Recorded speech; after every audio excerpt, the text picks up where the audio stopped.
Profit method. बच्चा party, ये जो गुडविल है, पिछले क्लास में जो एवरेज प्रॉफिट हम लोगों ने डिस्कस किया था, अब डिस्कस करेंगे वेटेड एवरेज प्रॉफिट मेथड से कैसे गुडविल कैलकुलेट किया जाता है।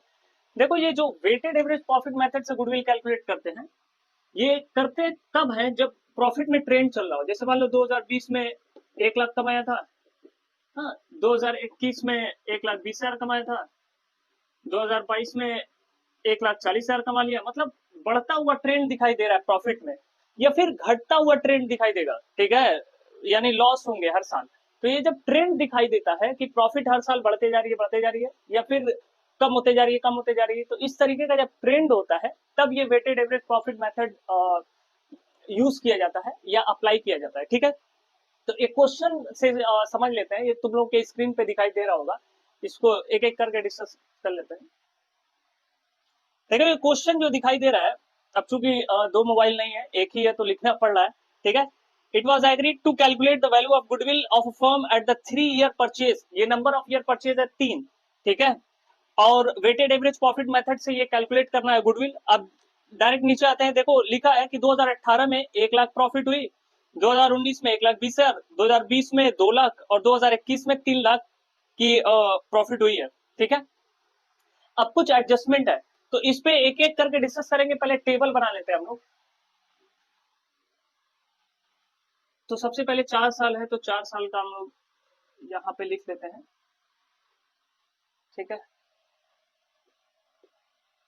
यहाँ पे लिखना पार्टिकुलर्स, यहाँ पे लिखना 2018, 19, 20, 21, ठीक है।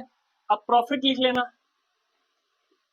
प्रॉफिट कितना है 2018 में? 1 लाख, 1,20,000, 1 लाख, 1,20,000 और 2 लाख, नेक्स्ट है 3 लाख रुपए, ठीक है। अब देखो एडजस्टमेंट में क्या कह रहा है।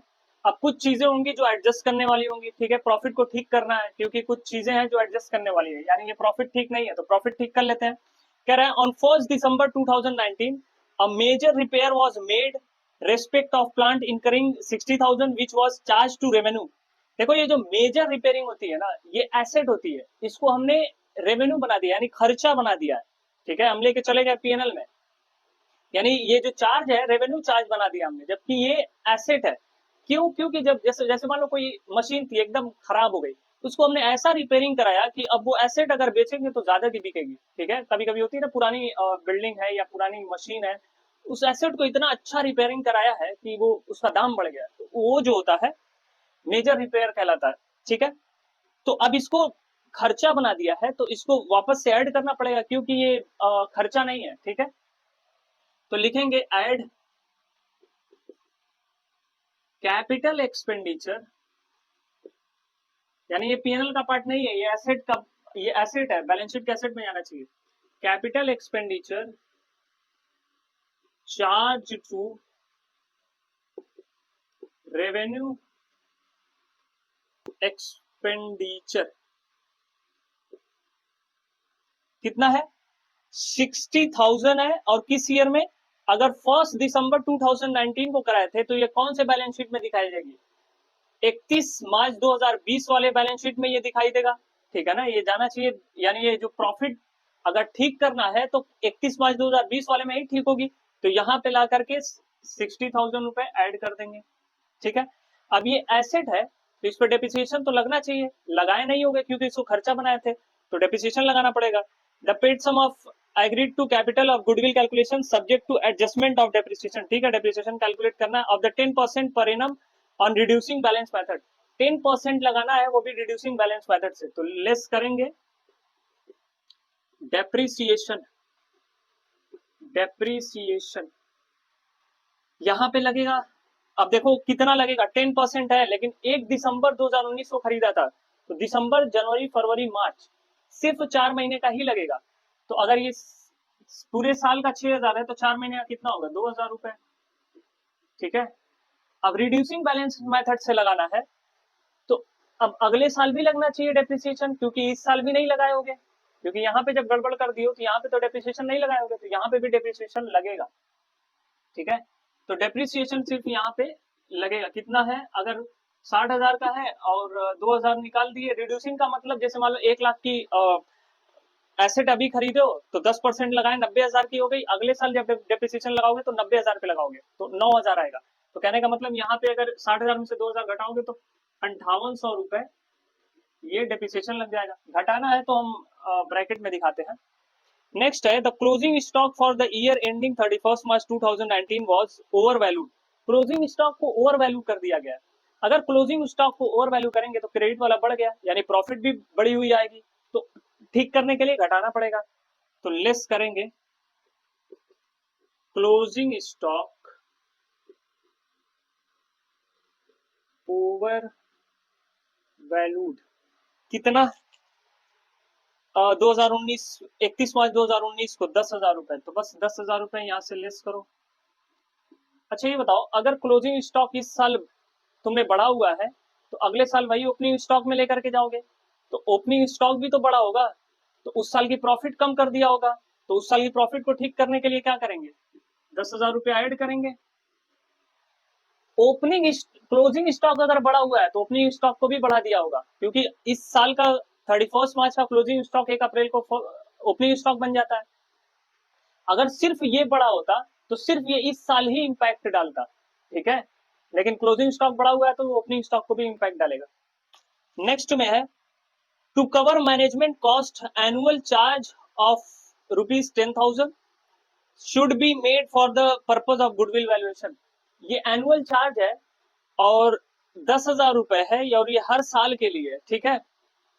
एनुअल चार्ज तो हर साल लगाना पड़ेगा 10,000 रुपए, यानी गुडविल कैलकुलेट करने के लिए जो चार्ज लगा है, तो एनुअल चार्ज हर साल घटाना पड़ेगा। लिखेंगे लेस एनुअल चार्ज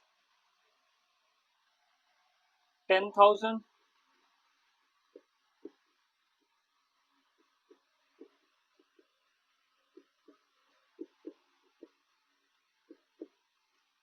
अब जो प्रॉफिट आएगी वो सही प्रॉफिट आएगी, ठीक है। तो हम यहाँ पे लिखे हुए हैं, क्या कैलकुलेट ज्यादा करेंगे, यहीं पे कर लेते हैं। 2,84,000 ये आ जाएगा, 2,84,200 रुपए ये आ जाएगा, ठीक है। 2,58,000 ये आ जाएगा, 2,58,000 ही आएगा ना। ये 2,60,000 और 2,70,000, 2,70,000, ठीक है। और ये आ जाएगा तुम्हारा 1,00,000 रुपए, ठीक है, ये 1,00,000 और ये आ जाएगा 90,000 रुपए, ठीक है। अब क्या करना है, वेटेड एवरेज प्रॉफिट मेथड का जब गुडविल निकालते हैं तो उसका फार्मूला है goodwill is equal to weighted average profit into number of year purchased, ठीक है। अब वेटेड एवरेज प्रॉफिट कैसे निकलता है, weighted average profit is equal to होता है, अब ये कैसे निकलता है यहाँ पे हम डिस्कस कर लेते हैं। देखो यहाँ पे लिखना है ईयर्स 2018, 2019, 2020, 2021। अब ये कैसे निकाला जाता है उसको पहले यहाँ पे लिखना प्रॉफिट यानी पी, ठीक है। कितना है, 90,000 आया है, ये वाली लेना है। एडजस्टेड प्रॉफिट यानी आफ्टर एडजस्टमेंट जो भी प्रॉफिट निकलती है वो वाली लेना है, 90,000, फिर 1,00,000, फिर उसके बाद लिखना है 2,58,000 जो प्रॉफिट है, 2,84,200 रुपए। यहाँ पे लिखना है वेट्स, वेट्स का मतलब होता है बस नंबर लिखना है, 1 और ये कितने नंबर पर है, 2, ये कितने नंबर पर है, 3, ये कितने नंबर पर है, 4, ठीक है। फिर लिखना है, अब इसी का मल्टीप्लाई कर देना है, इसको लिखना है पीडब्ल्यू, पीडब्ल्यू मतलब इसी को मल्टीप्लाई करके लिखना है। अब 90 इंटू 1 90,000, इसको मल्टीप्लाई करोगे तो 2,00,000, इसको मल्टीप्लाई करोगे तो आएगा 7,74,000, हाँ 7,74,000, और ये आ जाएगा 11,36,800 रुपए, ठीक है। इसका मल्टीप्लाई 2,84,200 को 4 से मल्टीप्लाई करेंगे तो इतना आएगा, ठीक है, 2,36,800 रुपए। अब इसको टोटल कर लेना है, ठीक है। इसको टोटल करेंगे तो आएगा, रुको हम लिख लिए हैं क्योंकि ज्यादा टाइम लगेगा इसलिए लिख लिए, 22,800,000 रुपए, ठीक है। और इसको भी टोटल ऐड कर लेना है, इसको, ये कितना है, एक और दो, तीन, तीन तीन, 6 और 10, इसको बोलेंगे सिग्मा वेट्स, यानी सिग्मा का मतलब टोटल, टोटल वेट्स है ये, और इसको बोलेंगे सिग्मा डब्ल्यू या सिग्मा पी डब्ल्यू, यानी कि टोटल ये जो जोड़े हैं पीडब्ल्यू, पीडब्ल्यू को जब टोटल कर दिए तो उसी को लिखते हैं सिग्मा पीडब्ल्यू, सिग्मा का मतलब होता है टोटल। अब ये क्या करना है, सिग्मा पीडब्ल्यू अपॉन में पीडब्ल्यू, यानी टोटल ये जो पीडब्ल्यू आया है, यानी प्रॉफिट इनटू वेट्स करके ये जो टोटल पीडब्ल्यू आया है, और ये टोटल वेट्स है, इसको इसको इस पीडब्ल्यू से यानी टोटल वेट से डिवाइड कर देना है, ठीक है। ये कितना आया है, 22,800,000, और टोटल वेट्स कितना है 10, तो बस ये कितना वेटेड एवरेज प्रॉफिट कितनी आएगी, 22 कितना, 2,20,800 रुपए, ठीक है। तो वेटेड एवरेज प्रॉफिट आ गई 2,20,800, सॉरी 2,20,080 रुपए, और नंबर ऑफ ईयर परचेज दे रखा है 3, तो ये मल्टीप्लाई करने पे आ जाएगा 66,0240, ठीक है। तो इस तरीके से वेटेड एवरेज प्रॉफिट निकलती है। तो सिग्मा पी डब्ल्यू में सिग्मा डब्ल्यू से जब डिवाइड कर देंगे तो वेटेड एवरेज प्रॉफिट आ जाएगी, और उसके बाद weighted average profit into number of year purchase 3 दिया हुआ था, इससे मल्टीप्लाई कर देंगे तो ये टोटल आंसर आ जाएगा, यानी ये गुडविल का आंसर है, ठीक है। नेक्स्ट में सुपर प्रॉफिट मेथड डिस्कस कर लेंगे।